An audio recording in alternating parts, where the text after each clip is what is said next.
우리나라의 경찰 제도는 국가경찰 제도입니다. 해방 직후인 1945년 10월에 만들어진 경찰 제도가 74년이 지난 지금까지 유지되고 있습니다. 경찰에 대한 이미지가 국민 친화적으로 바뀐 시기는 민주화 이후라고 볼 수가 있는데요. 이승만 정권 시절에는 권력 기반으로서의 호위대 성격이 강했었죠. 또 4.19 혁명 당시 부패한 권력을 지키는 선봉대 역할을 국가경찰이 담당했었습니다.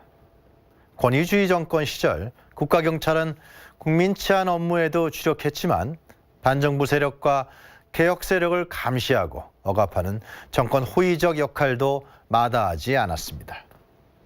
민중의 지팡이로서의 경찰, 또 민생 치안을 담당하는 경찰, 또 국민을 보호하고 지켜주는 경찰로서의 이미지는 사실 민주주의 정착과도 그 궤를 같이 합니다. 민주주의적 정권이 들어서고 민주적 통치가 확립되면서 이제 경찰은 정치 권력 호위 세력에서 벗어나 국민 보호 세력으로 많이 탈바꿈했습니다. 그러나 아직도 국가경찰은 정권과 매우 밀접한 관련이 깊은 것으로 인식되어 있는 것도 사실입니다.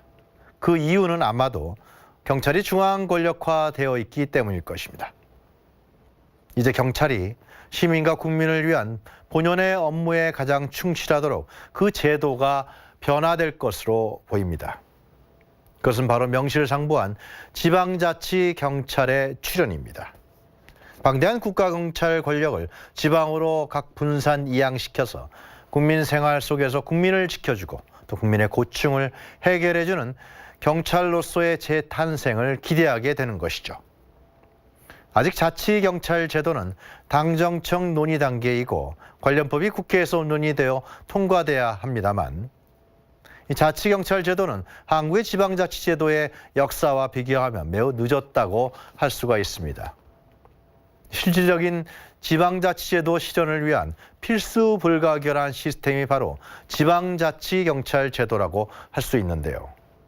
이 지방자치경찰 제도는 국가 권력의 분권화라고도 할 수가 있습니다. 즉 권력의 분화 과정을 통해서 민주성과 지역 주민의 참여성, 또 그리고 중립성을 높일 수 있는 것으로 기대되고 있습니다. 이제 자치경찰 제도를 어떻게 출범시키고 또 운영해서 정착시킬 것인가가 논의의 중심이 될 것 같은데요. 중요한 경험 사례는 2013년부터 약 13년 동안 시행된 제주도의 자치경찰 제도입니다. 제주도의 자치경찰 제도는 교통 관련 업무에만 주력했을 뿐 무늬만 자치경찰이라는 비판을 받아왔었는데요. 즉 국가경찰의 실질적인 권한이 이양되지 않아서 국가경찰의 치안 보조자 역할만 해왔다는 것입니다. 그래서 수사권을 포함한 권한이 지방자치경찰로 전환돼야 한다는 것이 바로 원칙입니다.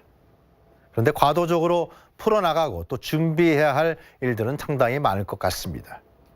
경찰 인력의 단계적인 지방직으로의 전환, 그리고 지역 치안 담당 능력에 대한 배양, 국가경찰과 자치경찰 간의 업무 중복 방지 등 종합적인 검토와 실현을 통해서